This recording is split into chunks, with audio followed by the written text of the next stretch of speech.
Hello and welcome to the next edition of Mic Dropping Thoughts. Today I'm going to discuss the traps we create for ourselves and hopefully a way to help you out of the prison you've helped to create for yourself. But in order to do this, we need to start at the beginning.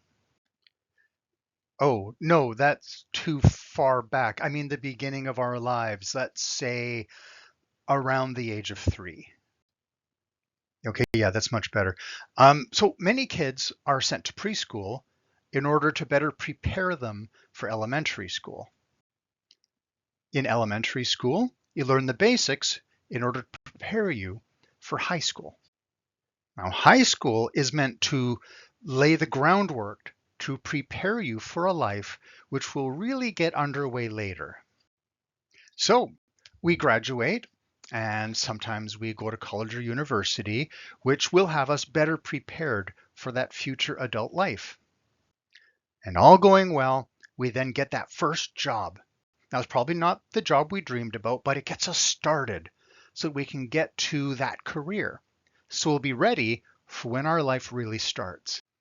So we repeat this cycle for a while, going from job to job, position to position, working our way forward toward that future career so we can finally live the life we've always dreamed of.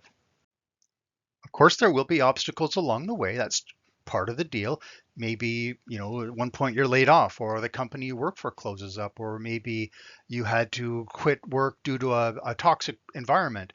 Maybe you got married, or had to move to another city and start over, or needed to raise kids, or any number of things which can delay the pursuit of your life goals. And then, before you know it, you turn 40 and you wonder how so much time slipped past you. This can really weigh on people and make them feel terrible because it wasn't supposed to be like this. It's not the life you imagined. This is often when people start to make some hasty and irresponsible decisions.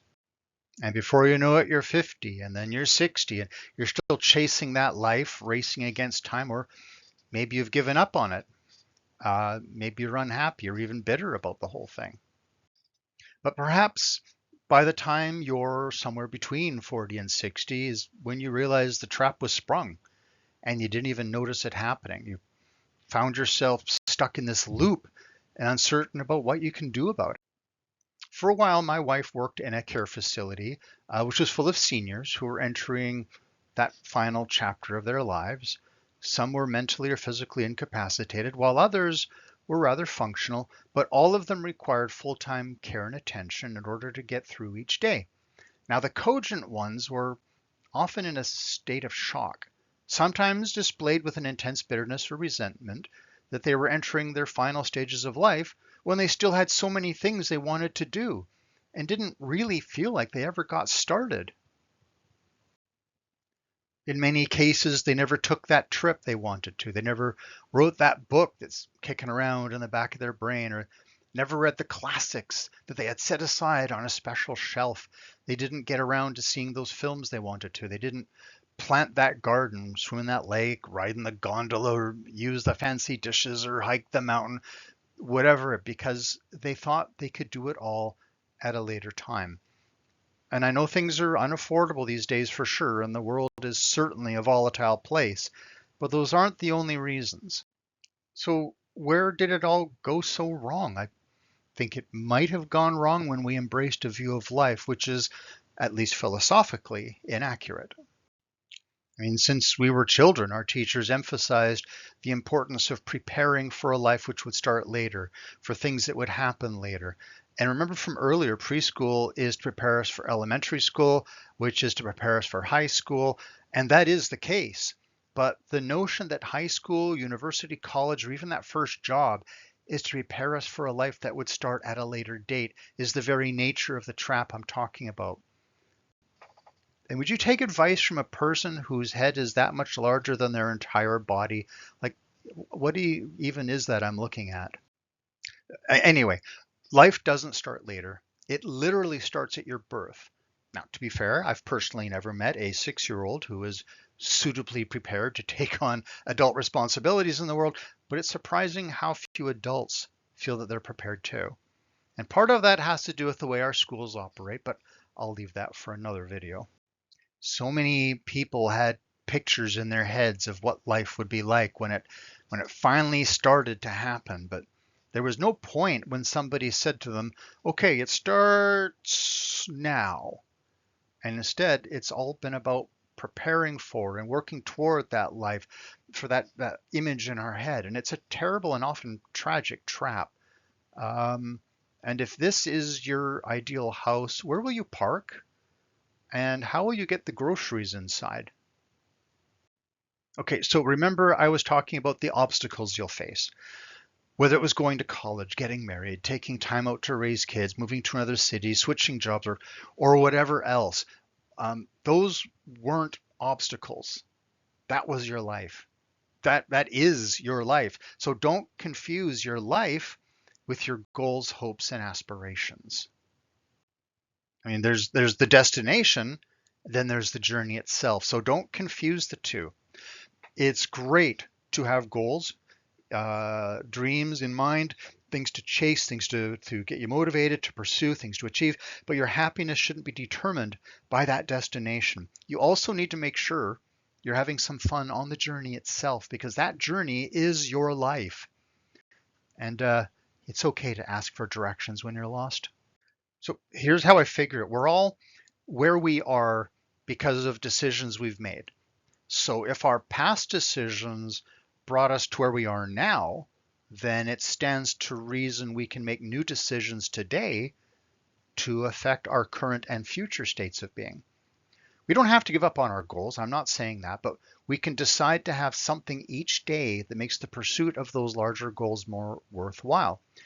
Maybe it's as simple as sitting down for 10 minutes with a cup of tea or going for a walk. It doesn't necessarily have to be some big thing or expensive thing, just something that helps you reset and feel more positive and grounded. That old saying talks about how we should stop and smell the roses, but really do that too much and the florist makes you leave the store. But at its core, the message is to appreciate the moments you have each day, because those moments and each day is all any of us ever have. Look, I know life is busy, it's often difficult, and we're so often pulled in so many different directions, and fair enough, believe me, I can definitely relate. But if you want to be your best self, you need to make time for you so you can be that best self. So for those of you who keep putting off those things which will make life so sweet, please stop doing it. You may find one day that you yourself are in a care home and wondering how you can get a do-over. And at the risk of being blunt, there are no do-overs, only do-nows. So do those things that you want to do while you still can, or they may never be done at all. And I'm not talking about the midlife crisis cliche where you pursue a reckless and destructive set of behaviors. Okay, and I've said that out loud, so don't buy a Ferrari and say I told you to do it. But again, it doesn't have to be big things. And maybe you don't have the means for big things anyway. That's fine, but at least take a moment each day to do a small thing for yourself. Again, you can't help anyone else if you are run down.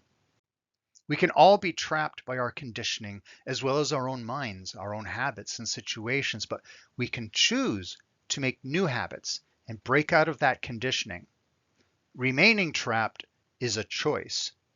If you change your outlook, you can change your life. So the best time to free yourself from the trap of living for later can happen at any time. I'm hoping you'll choose now and not later, because each day wasted is a day you never get back. So I guess what I'm saying is try to find a little joy every day. You'll feel better, you'll live better. The joy isn't something that only comes when you cross a big accomplishment off your list. It's something you see, do, or experience every day that you can take a little joy in. So try to find happiness through the little things in life, and then those big things won't be quite as stressful as they feel now. So we're only here for a short time. So take some moments to enjoy the ride on your journey. As I said, find joy in those little things, because let's face it, those end up often being the big things, and they're what really matter. So continue to go after your goals and chase your dreams, but spend most of your energy taking joy in the day-to-day and the now, because that's where your life is actually happening every day. So thank you for spending some of your important time with me today.